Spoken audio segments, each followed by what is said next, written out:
Gorden itu tersibak dengan pemandangan menjijikkan. Makhluk berbentuk setengah ular ada tepat di atas tubuh bapak. Kepalanya bersandar di bagian perut, sembari mulutnya seperti mengunyah bagian tubuh itu. Jantungku berdebar kencang. Aku merasa tidak sanggup. Kututup pintu perlahan dan langsung berlari meninggalkan kejadian terkutuk itu. Maaf, aku tidak lagi berpikir pria tua itu masih dapat melihat mentari di esok hari. Ucapku di hati. Lega, begitulah perasaan ketika motor yang kukendarai keluar dari pelataran rumah sakit. Walau masih terbesit sedikit pikiran akan akhir takdir dari beliau, namun ku coba menepis hal buruk mengenai 1001 pertanyaan yang singgah di kepala. Siapa manusia yang tega berbuat sesadis ini? Tanyaku terus-menerus di dalam pikiran. Jalanan malam itu sepi dengan trek lurus panjang membosankan. Hembusan angin jua terasa kencang bertiup, membawa hawa dingin yang merentakkan sendi tubuh. Pelan kupacu kendaraan kala itu, karena selain mataku yang mulai sayup menahan kantuk, ada kekhawatiran tersendiri yang membatin di jiwa. Aku takut sosok gaib atau mungkin musibah akan datang di saat yang naas. Wajar aku berpikir buruk, mengingat sudah terlalu jauh aku mencampuri masalah ini. Tak lama waktu tersedia untuk berleha. Berita lelayu tiba di pagi nan buta. Seperti apa yang kubayangkan, beliau meregang nyawa di hari itu. Prosesi pemakaman dadakan dibuat secepat mungkin. Hanya beberapa warga saja yang melihat kondisi almarhum. Bukan tidak menghargai, hanya saja khawatir jasad beliau yang penuh dengan luka mengenaskan. Terlebih bagian matanya tidak dapat dipejamkan, seolah memberitahu betapa sakit penderitaan yang harus dijalani menjelang detak jantung terakhir berdetak. Hal itu sudah pasti menjadi aib. Terlebih lagi tidak ada sosok anak tertuanya Rina kala itu, yang semakin membuat keluarga ini menjadi bahan omongan tak mendasar bagi warga sekitar. Menjelang sore pemakaman berakhir, ada inisiatif warga mengadakan tahlil bagi almarhum. Dan mau tak mau, aku lagi-lagi yang harus ambil bagian. Karena si bungsu yang belum mengerti apa-apa, dan juga psikisnya yang masih terganggu tanpa ada tempat bersanding. Indah pagi dengan kicauan burung yang menyapa ramah, berbanding terbalik dengan keadaan seorang wanita yang masih terjaga di ranjang empuk. Air mata berlinang di wajah, penuh dengan tanya akan situasi yang tak pernah ada jawabnya. Hari yang silih berganti seolah menggantungkan dirinya dalam sebuah teka-teki yang mendalam. Sejenak dia larut dalam jeritan, meratapi kebiadaban dunia. Namun tak jarang dia pun tersenyum meratapi nasib sial yang tak kunjung berakhir. Apa yang ditakdirkan adalah sepenggal cerita, namun tidak semua cerita dituliskan sebagai takdir. Wanita itu berdiri melihat senja di ujung sana. Bersama angin yang berhembus pelan, ia berayu, seolah melambai dan berbisik padanya. Dan tatkala senja pun berlalu, kabut hitam lantang bersanding bersama teror mencekam yang akan dimulai. Ampun, ampun mas, teriak Rina memohon pada Wanto di malam hari itu. Hidung dan bibir Rina mengeluarkan darah menahan hantaman tangan yang dilayangkan Wanto pada saat itu. Ampun Mas, maafin Rina. Ucapnya Rina terus menerus memohon maaf. Hah? Maaf? Maaf katamu? Aku akan maafin kamu setelah kamu mampus perlahan, balas Wanto padanya. Anak siapa itu? Bilang anak siapa? Murahan kamu, caci Wanto sembari melayangkan tamparan ke wajah Rina. Rina terkapar pasrah. Tangannya memegangi perutnya yang membesar karena rasa nyeri yang teramat sangat. Tetesan darah mengalir dari sela pahanya. Wanto menatap Rina. Wajahnya penuh dengan rasa dendam. Kembali Wanto menjambak rambut Rina. Wanto mengangkat kepala itu dengan kasar ke arah wajahnya. Jangan mati dulu. Aku mau anak haram ini lahir melihat ibunya mati dengan perlahan, bisik Wanto. Saat itu Wanto meninggalkan Rina dalam keadaan babak belur. Dia terkapar pingsan dalam kehororan perilaku Wanto. Rina tidak tahu bahwasanya apa yang dihadapinya hari ini baru awal dari segala petaka yang dibuatnya sendiri. Sesuatu yang lebih menakutkan di depan telah menunggunya. Kembali ke sudut pandang Rina. Rina adalah aku. Pagi itu aku terbangun dengan keadaan tubuh yang terasa remuk. Hampir di sekujur tubuh nyeri menyengat yang membuatku tidak bisa beranjak sedikit pun dari ranjang ini. Kudapati tubuh ini penuh dengan luka memar membiru. Hanya saja posisi diriku terakhir pingsan berbeda dengan saat aku terbangun. Baju yang kukenakan juga tak lagi sama. Kutatap ke arah lantai tempat peristiwa kemarin terjadi, tidak ada lagi kucuran darah segar menempel. Wanto sepertinya membersihkan segalanya. Dia seperti menunaikan janji, tak ingin melihatku segera menemui ajal. Aku bergidik, merinding ketakutan, merasa trauma membayangkan dia akan melakukan hal yang sama nanti malam.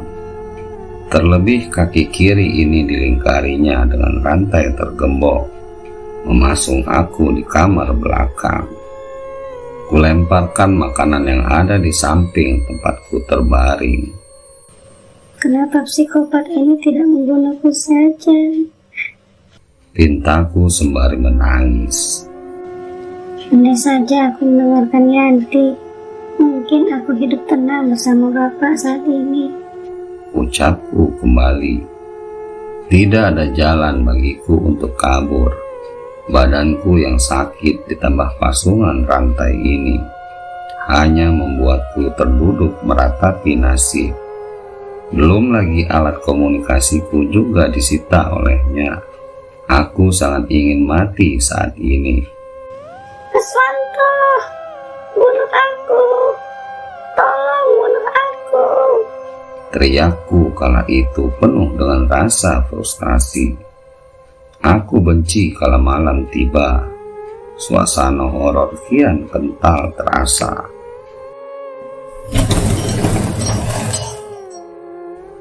Suara pintu gerbang yang terbuka menjadi tanda harian mimpi buruk akan menjadi nyata. Mas Wanto selalu mencaci maki aku. Tangannya kerap melayang di wajah hari demi hari. Tak jarang dia juga melepaskan syahwat secara brutal, memperkosaku sejadi-jadinya. Perlakuannya seolah membuat diriku tak ubah wanita murahan yang dapat diperlakukan semau dirinya. Hingga kehamilan ini memasuki usia 6 bulan. Sesuatu yang ganjil terasa dalam diriku. Sesuatu yang hitam kembali ke rumah ini. Aku hanya termenung, berpikir agar dapat kabur dari mimpi buruk. namun belum sempat terbesit bagaimana cara merealisasikannya. Sesuatu seperti menyentak, mengingatkan kembali akan sesuatu yang kasat di kamar ini. Kembali aku bergidik dalam bayang kelam ruangan bernaung saat ini. Lama terasa aku tidak mendengar bunyi itu, bunyi yang membuat bulu kuduku merinding. Hempasan pasir, ucapku pelan sembari membayangkan kisah horor beberapa bulan lalu. Kepulangan Mas Wanto di setiap harinya selalu membuatku takut. Tapi malam ini aku berharap dia segera pulang. Terlebih pintu itu kembali tergedor, seperti ingin menunjukkan kengerian di luar kamar ini. Aku semakin panik tatkala lampu di kamar ini tiba-tiba padam. Sepasang tangan seperti memeluk tubuhku dalam kegelapan. Tangan itu meraba perut. Kurasakan hentakan kuku tajamnya sedikit mencengkram. Aku meronta, berusaha menepis tangan itu, sebelum satu suara melengking yang membuatku semakin histeris. Cekikikan itu nyaring terdengar. Suara itu lama bergema, terus berdengung di telingaku. Walau keadaan ruangan sangat gelap, namun bayang masa lalu akan sosok demit yang saat ini ada bersamaku, seolah dapat tergambar utuh di dalam pikiran. Suara lain terdengar memanggil.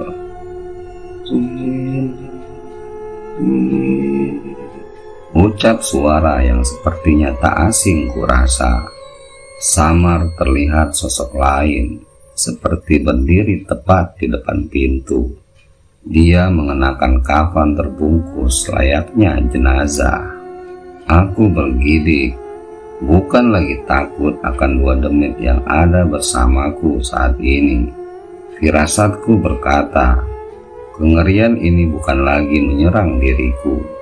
Dalam akhir kesadaran diri ini, samar kurasa fata morgana sosok seperti bapak yang sudah menjadi pocong berbicara tepat di hadapku. Siapa yang mengundang kelak akan menjalani. Dengar, dia memanggilmu. Ucap bapak yang kuakhiri dengan air mata. Kembali aku pingsan dalam kengerian malam itu. Bangun nak. Bisik itu selalu terngaung di telinga, menyadarkanku dalam kelap fata morgana. Hampir setiap hari bapak hadir dalam mimpi, memohon sesuatu hal yang tak dapat kupahami. Wajah beliau tampak lesu, pucat seperti lelah menanggung beban yang teramat besar. Beliau selalu menangis, memohon tolong, maaf, dan berpesan agar aku segera mengakhiri apa yang telah aku mulai. Tak pernah kuduga niatan balas dendam yang sudah matang kurencanakan malah menjadi bumerang yang menghancurkan diriku secara perlahan. Semua seperti karma yang tak dapat kuhindari. Pak, maafin Rina. Kisahku kala terbangun dari mimpi yang menyayat hati.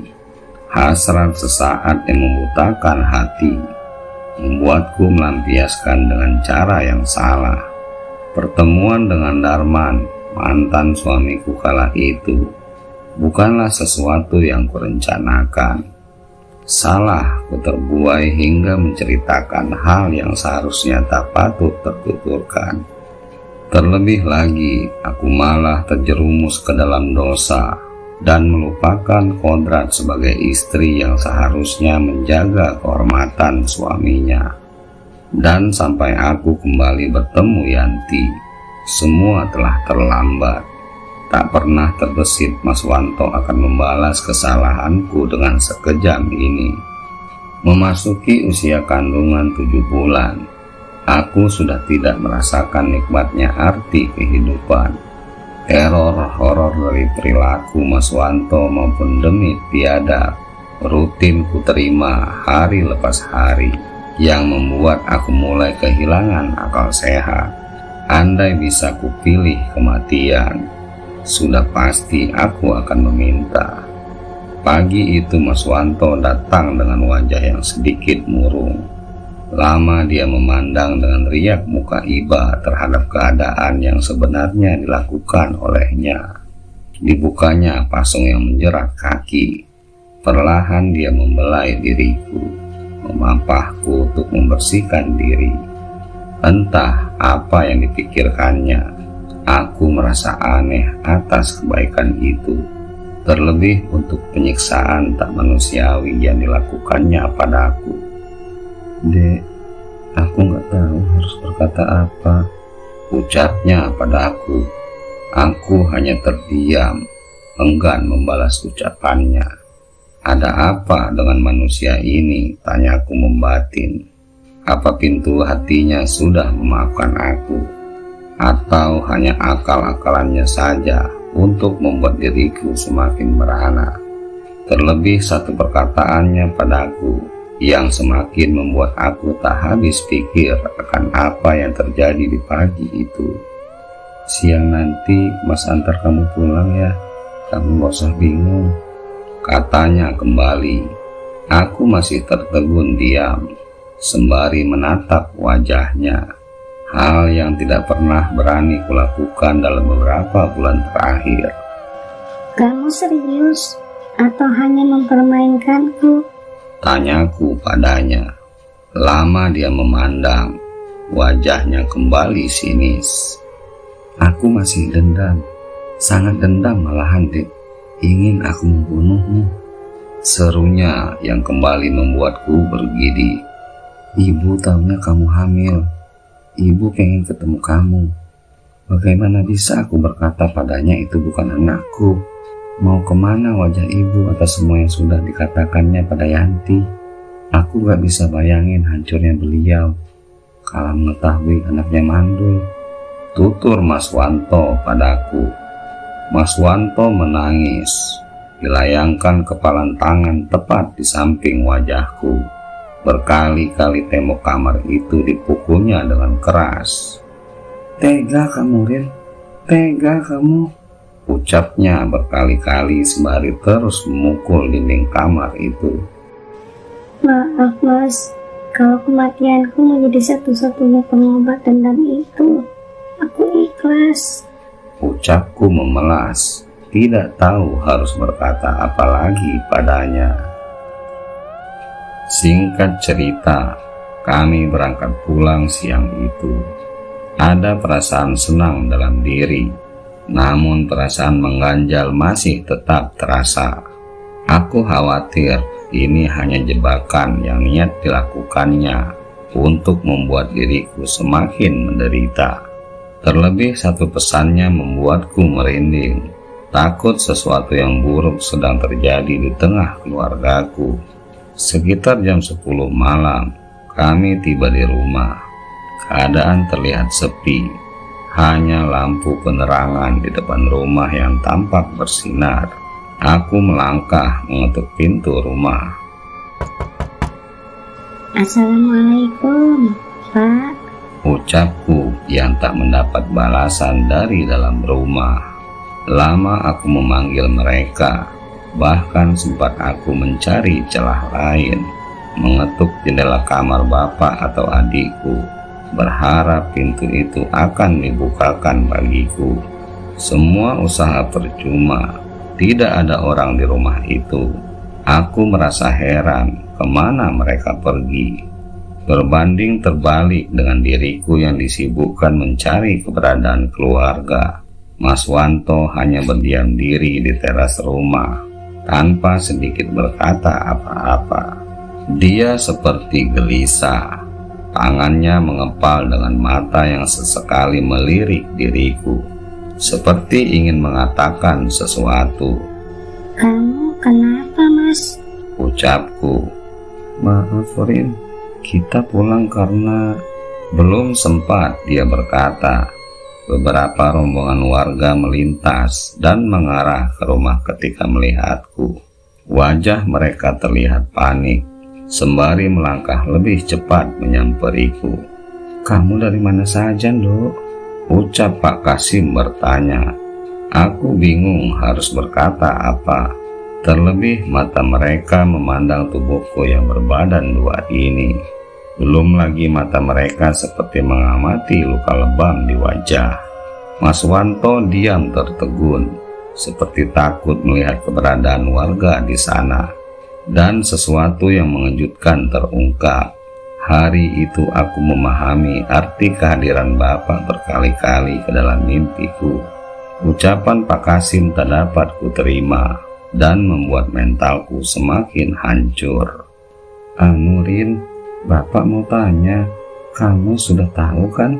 Ayahmu sebulan lalu sudah berpulang, sementara adikmu kemarin pagi ditemukan tewas," serunya padaku. Semua terasa gelap. Pikiranku kosong mendengar apa yang dituturkan oleh Pak Kasim. Aku menjerit dan berharap ini hanya omong kosong atau mimpi buruk yang selalu kualami. Enggak mungkin. Ini pasti mimpi. Kalian semua pasti demit kiriman Wanto, iya kan? Aku terus menampar pipiku, sembari terus berharap ini hanya mimpi. Bangun, Rin. Ini gak nyata. Ucapku berkali-kali berusaha melawan takdir yang teramat menyakitkan ini. Mas Wanto mendekap tubuhku. Dia memelukku erat. "Sabar, Dek. Mas juga baru tahu kemarin mengenai info ini," katanya padaku. Aku menangis sejadinya. Kudorong tubuh menjijikkan itu dari sisiku. Apa salah mereka, Mas? Kenapa kamu tega? Bentakku padanya. Mendengar perkataanku membuat semua mata tertuju ke arah Mas Wanto. Warga tampak bingung akan apa yang baru kukatakan. Mas Wanto tidak dapat berkata-kata. Manusia biadab itu hanya terdiam, sembari terus menahan pukulan yang kulayangkan padanya. Rumah itu seketika ramai. Amukan yang sudah tak dapat kubendung memancing kehadiran warga untuk melihat kegaduhan di larut malam ini. Kelakuan dan teriakan yang semakin keras kulakukan memaksa beberapa ibu-ibu membopongku. Terlebih mereka melihat keadaanku saat itu. Sigap beberapa warga wanita menahan dan mencoba memisahkanku dari Wanto. Aku dibawa ke salah satu rumah tetangga. Di sana aku dibaringkan, disuruh untuk beristirahat. Dan malam itu, entah aku terlalu lelah dan depresi. Sebelum mata ini terlelap, bapak dan adikku tampak di depanku. Wajah mereka sungguh sangat mengerikan, dengan berbalut kain kafan yang sangat kotor. Mereka memandangiku seperti menyalahkan apa yang terjadi pada diri mereka merupakan kesalahanku. Itulah hal terakhir yang kuingat sebelum aku terlelap dari rasa letih yang sudah sangat menghantui.